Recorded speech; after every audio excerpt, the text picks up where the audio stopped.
Hello friends, welcome back to our YouTube channel next current. आज है 24 नवंबर 2021 और 24 नवंबर 2021 के जो भी करंट अफेयर्स के इम्पोर्टेंट क्वेश्चंस होंगे उन्हें मैं यहाँ डिस्कस करूँगा और सभी क्वेश्चन से रिलेटेड आपको फैक्ट भी बताता हुआ चलूँगा। आप आज की वीडियो की PDF फाइल हमारे टेलीग्राम ग्रुप से डाउनलोड कर सकते हैं। टेलीग्राम ग्रुप का लिंक आपको वीडियो के डिस्क्रिप्शन में दिया गया है। अगर आपने अभी तक हमारे चैनल सब्सक्राइब नहीं किया तो चैनल को सब्सक्राइब करना ना भूलें, साथ ही नोटिफिकेशन बेल को भी प्रेस करें ताकि आपको सभी वीडियो के नोटिफिकेशन मिलते रहें।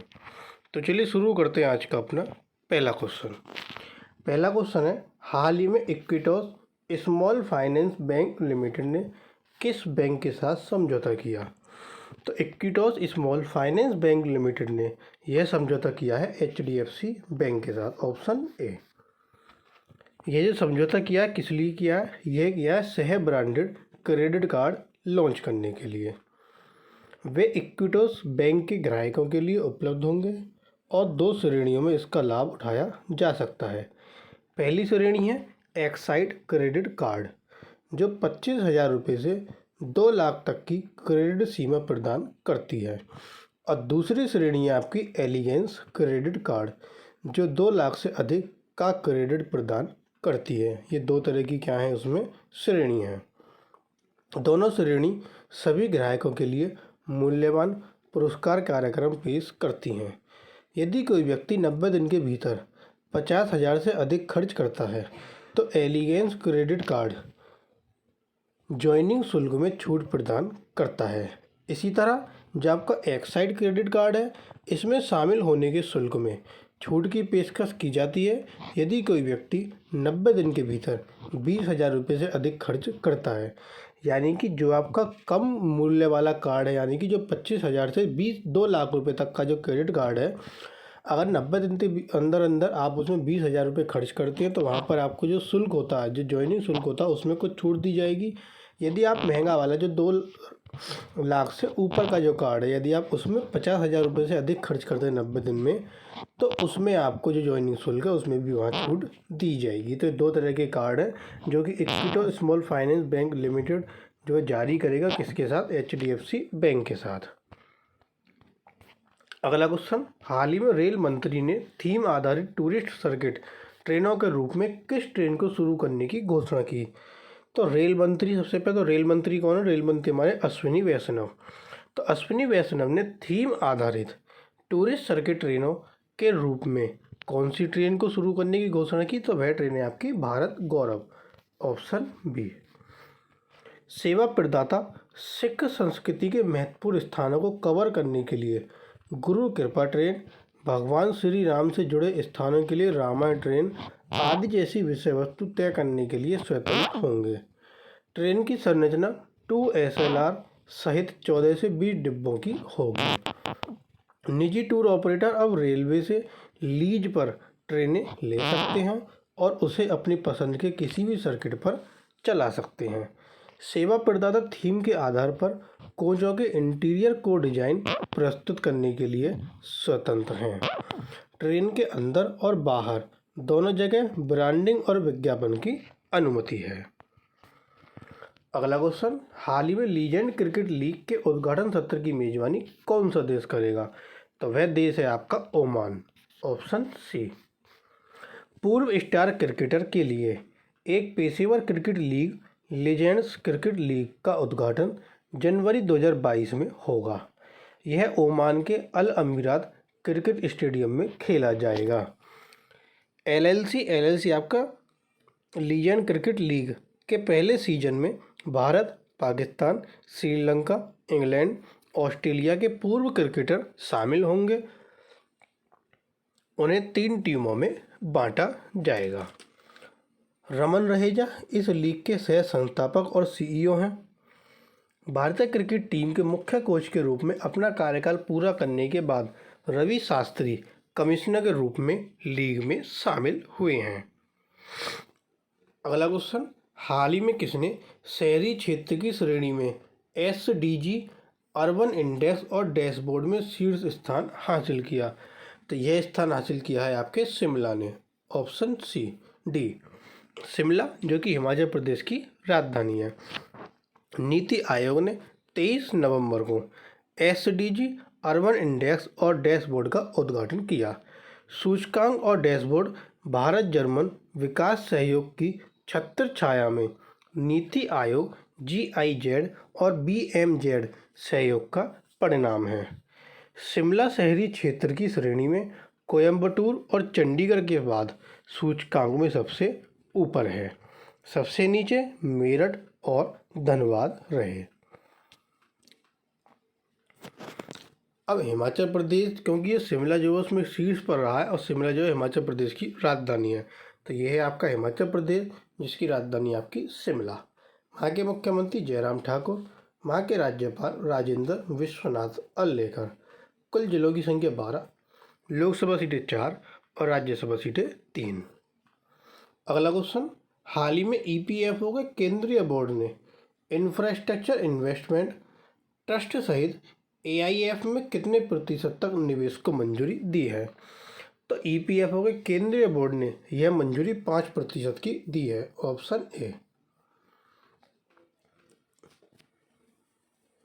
EPFO employment provident fund operation के केंद्रीय बोर्ड ने इंफ्रास्ट्रक्चर इन्वेस्टमेंट ट्रस्ट, जिसको हम शॉर्ट में बोलते हैं INVITS सहित AIF क्या वैकल्पिक निवेश कोष में वार्षिक जमा का 5% तक निवेश करने की मंजूरी दे दी है।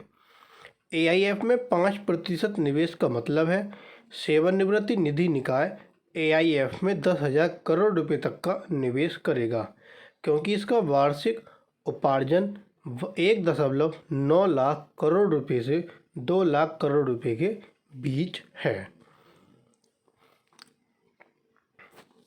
अगला क्वेश्चन, हाल ही में भारत सरकार, आंध्र प्रदेश सरकार और किसने $250 मिलियन के कानूनी समझौते पर हस्ताक्षर किए? तो ये हस्ताक्षर किए आपके भारत सरकार, आंध्र प्रदेश सरकार और विश्व बैंक ने। ऑप्शन सी।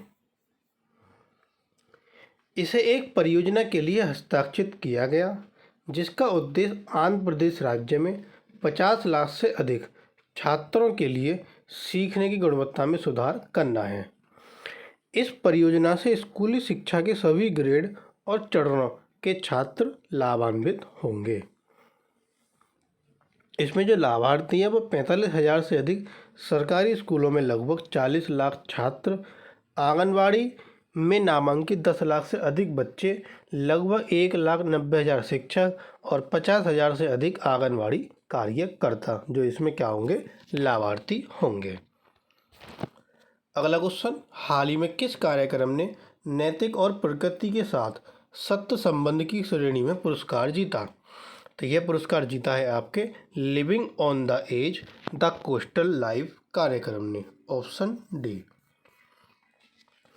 नवंबर में मलेशिया में हाल ही में आयोजित ABU UNESCO peace media awards 202 में दूरदर्शन और ऑल इंडिया रेडियो को कई पुरस्कार मिले।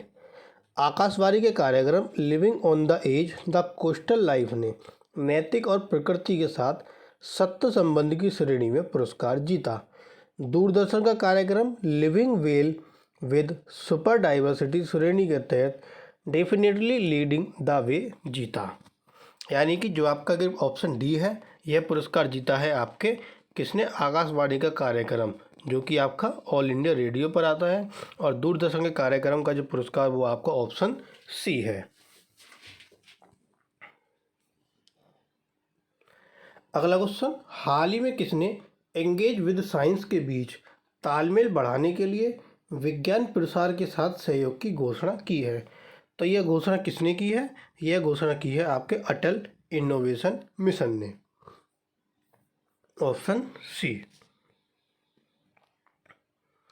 अटल इनोवेशन मिशन ने अटल टिंकरिंग लैब्स और विज्ञान प्रसार के प्लेटफॉर्म एंगेज विद साइंस के बीच तालमेल बढ़ाने के लिए विज्ञान प्रसार के साथ सहयोग की घोषणा की। विज्ञान प्रसार विज्ञान और प्रौद्योगिकी विभाग का एक स्वायत्त संगठन है। एंगेज विद साइंस सभी ATL सक्षम स्कूलों को ऑनबोर्ड करेगा और अपने छात्र, शिक्षक और प्रधानाचार्य को चिरस्थायी गतिविधियों में शामिल करेगा। इन बिंदुओं के आधार पर छात्र और शिक्षक को STEM क्या है आपका विज्ञान, प्रौद्योगिकी, इंजीनियरिंग और गणित यानी कि आपका साइंस, टेक्नोलॉजी, इंजीनियरिंग और मैथ सामग्री से पढ़ाई के बारे में प्रेरित करने के लिए प्रमाण पत्र और प्रोत्साहन प्रदान किए जाएंगे। अटल इनोवेशन मिशन का विजन भारत में 1 मिलियन बच्चों को न्यूटेरिक इनोवेटर्स के रूप में विकसित करना है। अगला क्वेश्चन, हाल ही में 5वां पूर्वी एशिया शिखर सम्मेलन समुद्री सुरक्षा सहयोग सम्मेलन 2021 किस स्थान पर आयोजित किया जा रहा है? तो आयोजित हो रहा है आपके ये कोलकाता में। Option D. 23 नवंबर से 24 नवंबर को ये कोलकाता में आयोजित हो रहा है। इसका आयोजन भारत ऑस्ट्रेलिया के साथ साझेदारी में कर रहा है। आयोजक में विकासशील देशों के लिए अनुसंधान और सूचना प्रणाली में आसियान भारत केंद्र शामिल है। केंद्र सरकार का प्रतिनिधित्व विदेश मंत्रालय में सचिव रीवा गांगुली दास करेंगी। ये जो आपका EAS है, EAS क्या है आपका पूर्वी एशिया शिखर सम्मेलन, तो इसका जो पहला सत्र था वो 14 दिसंबर 2005 को कुआलालंपुर में आयोजित किया गया था और इसमें आपके 18 सदस्य हैं। 18 सदस्य का मतलब 18 देश, जिसमें आपको ऑस्ट्रेलिया, चीन, भारत, जापान, न्यूजीलैंड, कोरिया गणराज्य के साथ 10 आसियान देश कौन कौन से? Brunei, Cambodia, Indonesia, Laos, Malaysia, Myanmar, Philippines, Singapore, Thailand, Vietnam और इसके बाद आपका रूस और अमेरिका। ये आपके 18 सदस्य देश हैं। अब ये आपका कोलकाता में आयोजित हो रहा है, तो ये आपका पश्चिम बंगाल, जिसकी राजधानी है कोलकाता। वहाँ के मुख्यमंत्री ममता बनर्जी, राज्यपाल है जगदीप धनखड़। कुल जिलों की संख्या 23, लोकसभा सीटें 42 और राज्यसभा सीटें 16। अगला क्वेश्चन, हाल ही में तमिलनाडु द्वारा जीती गई सैयद मुश्ताक अली ट्रॉफी किस खेल से संबंधित है? यह ट्रॉफी है आपके क्रिकेट से संबंधित। Option D. क्रिकेट में तमिलनाडु ने 22 नवंबर को कर्नाटक को हराकर सैयद मुश्ताक अली ट्रॉफी जीती। तमिलनाडु ने अपना तीसरा सैयद मुश्ताक अली ट्रॉफी खिताब जीता। फाइनल दिल्ली के अरुण जेटली स्टेडियम में खेला गया। शाहरुख खान को मैन ऑफ द मैच चुना गया। तमिलनाडु को 10 लाख रुपए का नगद पुरस्कार मिलेगा, जबकि कर्नाटक को 5 लाख रुपए का नगद पुरस्कार मिलेगा। अब ये तमिलनाडु ने जीती है, तो आइए तमिलनाडु के बारे में जानते हैं। ये है आपका तमिलनाडु, जिसकी राजधानी है चेन्नई। वहाँ के मुख्यमंत्री MK स्टैलिन, वहाँ के राज्यपाल RN रवि। कुल जिलों की संख्या 38, लोकसभा सीटें 39 और राज्यसभा सीटें 18।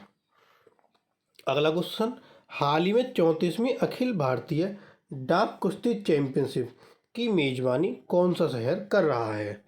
तो यह मेजबानी कर रहा है आपका नई दिल्ली। Option D. 34वीं अखिल भारतीय डाक कुश्ती चैंपियनशिप 22 नवंबर को नई दिल्ली में शुरू हुई।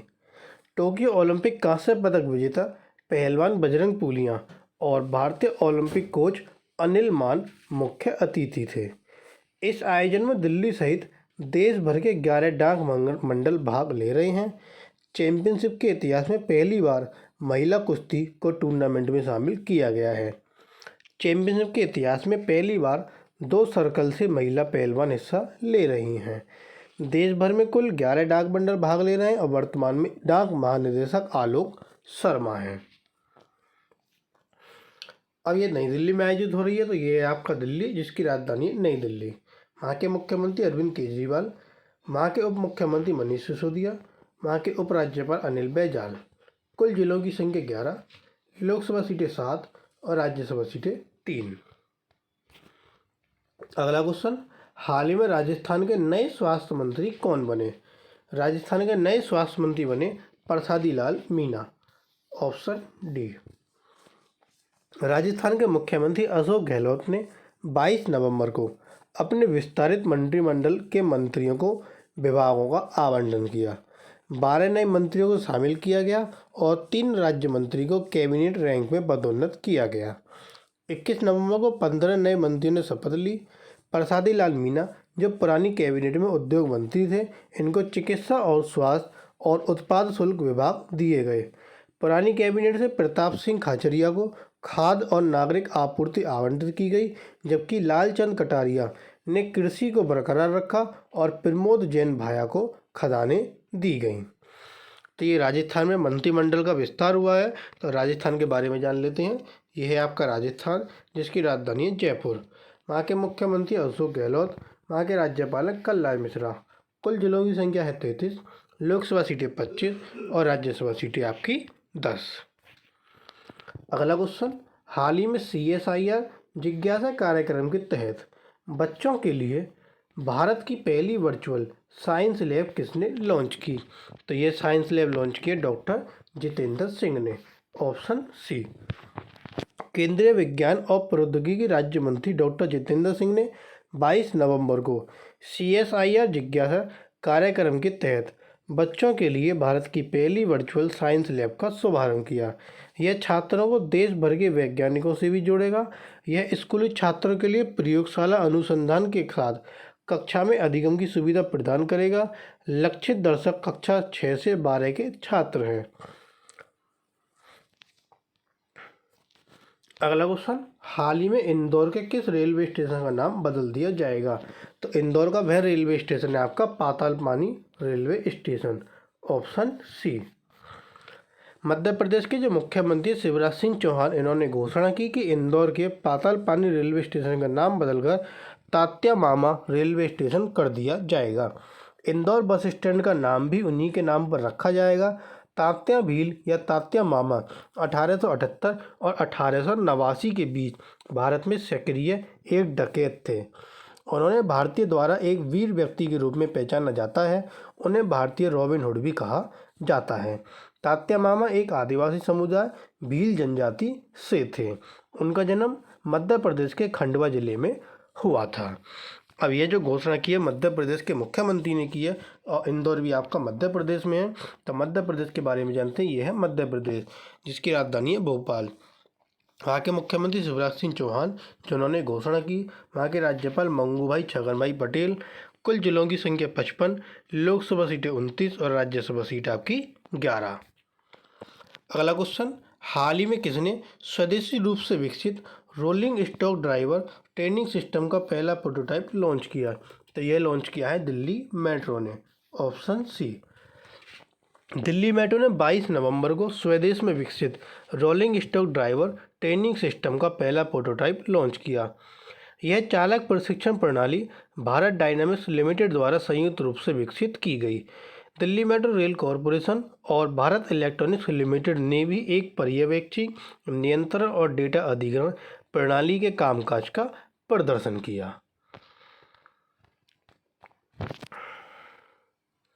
तो ये थे आपके आज के करंट अफेयर्स के इम्पोर्टेंट क्वेश्चन। अब आता है क्वेश्चन ऑफ द टुडे। हाल ही में किस राज्य ने सभी क्षेत्रों के विकेंद्रीकरण और समावेशी विकास अधिनियम को वापस लाने का निर्णय लिया? तो यह निर्णय किस राज्य ने लिया? 4 ऑप्शन आपको दिए गए। एक आंसर आपको कमेंट बॉक्स में देना है। और जो कल क्वेश्चन पूछा था कि हाल ही में एसोचैम मुंबई द्वारा किस बैंक को सर्वश्रेष्ठ क्षेत्रीय ग्रामीण बैंक चुना गया? तो वह बैंक था आपका कर्नाटक विकास ग्रामीण बैंक। Option A. ये थे आपके आज के करंट अफेयर्स के इम्पोर्टेंट क्वेश्चन। अगर आपको वीडियो पसंद आए तो वीडियो को लाइक, कमेंट और शेयर जरूर करें। साथ ही साथ अगर आपने अभी तक चैनल सब्सक्राइब नहीं किया है तो चैनल को सब्सक्राइब कर नोटिफिकेशन बेल को जरूर प्रेस करें, ताकि आपको सभी वीडियो के नोटिफिकेशन मिलते रहें। Thank you.